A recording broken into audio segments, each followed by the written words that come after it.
Hello, good afternoon, everybody. My name is Dr. Constance Leland, and I work for ACL Business Solutions LLC. Today, I want to talk about women in business. Are the numbers increasing for women executives in the past decade?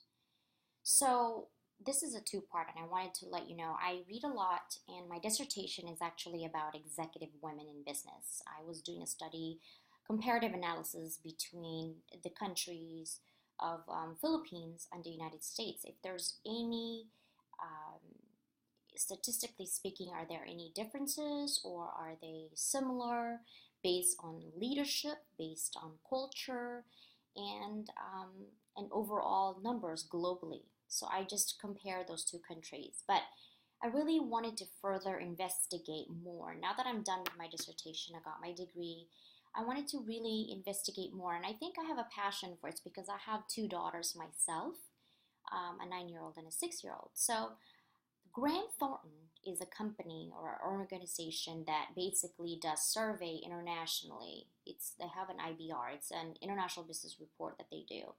So this year they have looked at, what's the numbers globally of working women, employed women globally. What's the numbers in comparison to the men? And this is what I'm trying to talk to you about today.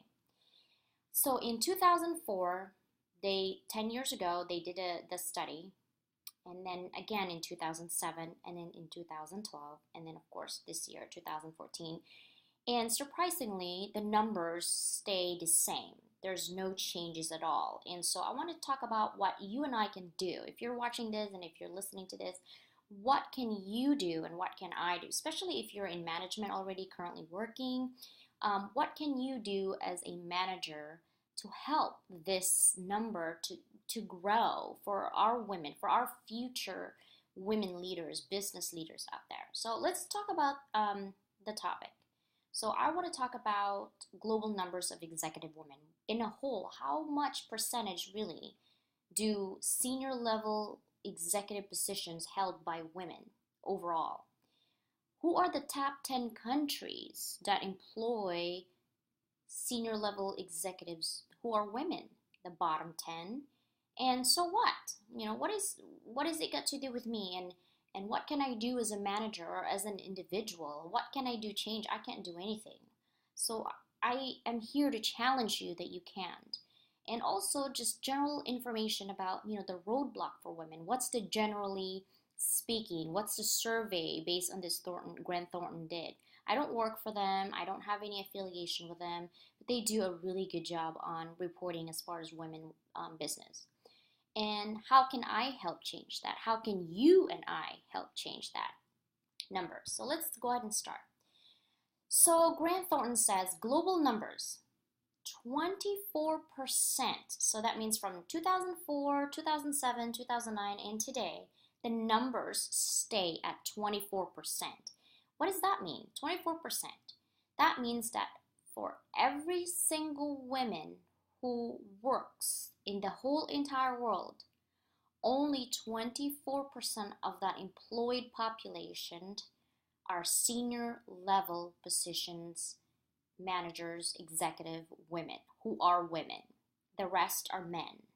That's 76% of men population who are working. That's a pretty low numbers. That's according to Grant Thornton. Now let's take a look at the top 10 countries with the highest number of executive women that they employ. And as you can see here, the number one is Russia. Russia has a 43%. They have the highest women, senior level roles of women, executive level women that they employ in their businesses. The next country that tied, actually, it's Latvia and Indonesia at 41%. You could look at their percentage right there. The fourth country is Philippines. The next one is Lithuania at 39%. China at 38%. Thailand at 38%. 37% is Estonia. Georgia and Armenia are basically tied at 35%. So these are the top 10 countries in the world who employs women who are in the executive level positions. That's really awesome. I mean, Russia has 43% and China at 38%. You might think, oh, it's not much, but remember, they have the most population out there. And they have 38% of the population, of their working population, are executive women. And that's awesome. And another segue as far as China, on their study for Grant Thornton, it says that 63%, okay, think about this number, of all the executive women out there, 63% of businesses in China have a woman CFO. If you don't know what CFO means, it's Chief Financial Officer. 63% of the entire businesses in there who are executive women, 63% of that are CFO. That's pretty awesome. Impressive, really. Now, the bottom 10, these are the countries in the world that has the bottom 10 countries who employs executive women. Surprisingly, surprise, surprise, the United States and Spain are at 22%. UK is at 20%. Germany, UAE, India, and Denmark are all tied at 14%. Switzerland at 13%. Netherlands at 10%. And Japan at 9%. So as you can see, Japan has the lowest proportion of executive women that they employ as far as senior level roles. And then, of course, Spain and United States. And that's kind of scares me because the country that I'm in and I'm living in and my daughters are here, both my daughters, are living in the bottom 10 countries with the lowest percentage of executive women. So I'm always thinking, what can I do? I can't really do anything. I'm not a politician. And even if I was, it wouldn't change overnight, right? So what can I do as a mom, as a business person, as a working person, right? So we'll talk about that some more. But really think about, if your country is not here, they're in the middle of it. But these are the bottom 10 and then the top 10 that you've seen. Let's check out industries percentage of women in industries, not executive levels, just in general, like how many percentage of women are working in this specific industry. 51% of working women are in education and social services. 37% of the population of women are in hospitality. Financial services is at 29%, healthcare at 29%.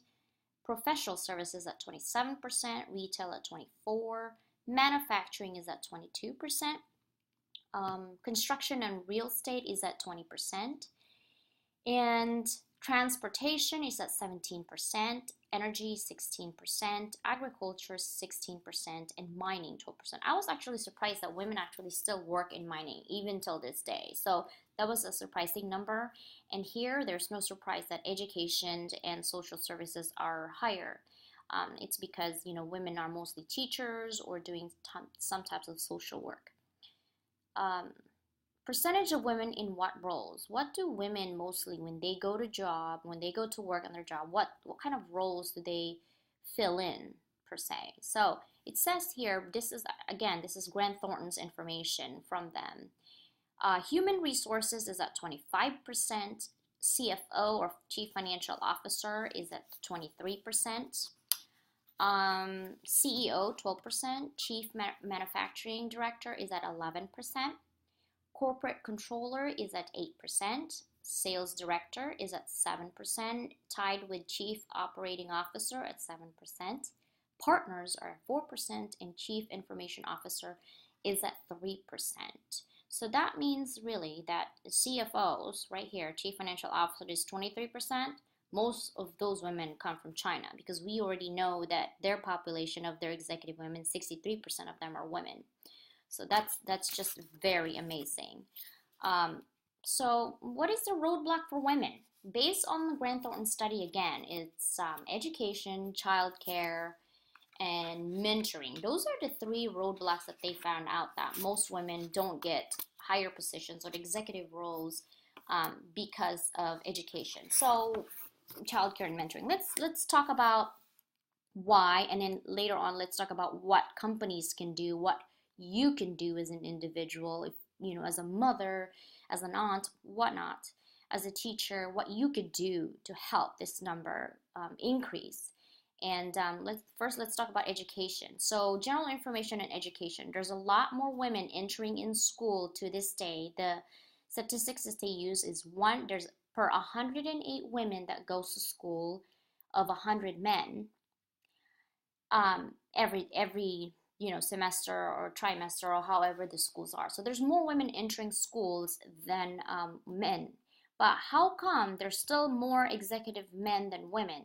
So then you have to think, what kind of subjects or what kind of studies or what kind of majors do these women take in the universities that doesn't help them take that role? Or maybe the women are not really thinking of, certain subjects could bring them up to a certain level or certain roles. Maybe the education department or the teachers or the principals or the university's president or, the director, whoever's in charge, maybe have to think about, everybody's talking about equality. Maybe you can think about offering courses that are hands-on for women that provide them training, real world experience, instead of just sitting there and looking at theories and what doesn't work and what does work. It's nice to know what doesn't work, but it's also nice to know what works and how it can be consistent. Lean Six Sigma, I love that, concept. The next one is childcare. A lot of people or women like myself, it's hard to go back to work because you have two small kids. 8 to 5 job just doesn't cut it. And sometimes you just have to do it and suffer. But listen, if I had an 8 to 5 job at this moment, I would definitely be fired because in the last 3 months, my children literally have like 20 snow days. And snow days means, if you live in California, you probably don't know it, but in other countries as well, snow days means that we get snowed in. And that means you can't go to school and school's canceled. So in the last 3 months, we approximately have 20 snow days. I can't tell my boss, by the way, it's snow day, I can't come into work. And guess what? My butt would be booted out. I would be done. I wouldn't be working anymore because I can't be there. So childcare is very important for, jobs and positions and corporations in their small businesses to provide, childcare. And that's what they found. Childcare is another roadblock for women that, can't get roles who are in executives because they take a lot of time and maybe some travels a lot and they can't because they have small children and they don't have anybody to watch them. And the last one that they talk about is mentoring. A lot of women don't have any mentors to help them succeed to what they need to do. So the next question is, what can you do? What can I do? Right? What can you do to change that numbers? The first one, when it comes to education, really, like myself, you have a small kid or kids that are still in school or in high school, elementary, it doesn't matter, kindergarten. Be more active in your children's education. Pay attention to their grades. If you get weekly grades, if you get, monthly grades, anything that they're lagging on or lacking on or having low grades in, ask them, what can I do to help? Is there anything else I can help you? Offer tutoring time with your kids. I know you travel, I know you work hard, but you're working hard for your children's future. And what kind of future are we leaving our kids if knowing that these numbers are stagnant? It doesn't go nowhere and we're not trying to help.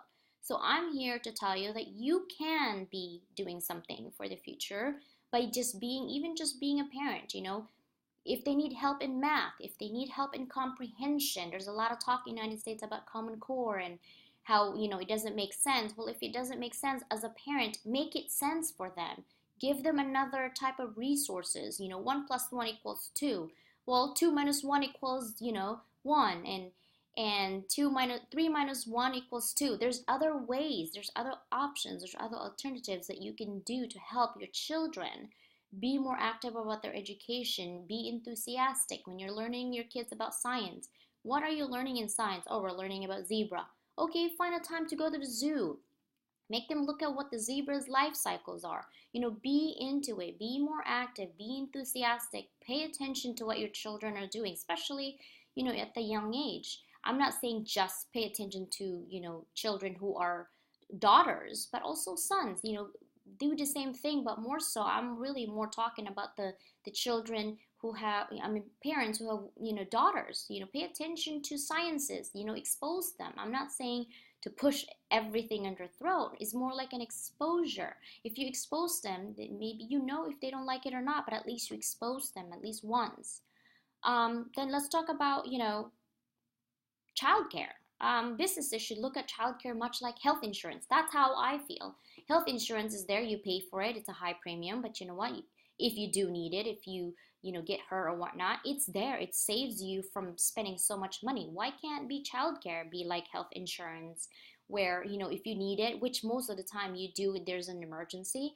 On-site facilities for those corporations that can afford it. Maybe set aside a budget for having on-site facilities childcare. It doesn't have to be open 24 hours, unless of course you're open 24 hours, but some type of 8 to 5, where they could bring their children. Maybe they pay extra or whatnot, because parents expect to pay anyway, but at least having that available. If they have snow days and you have to be at work and do your job, you can actually take your kids to your facilities, childcare, and work upstairs or whatnot.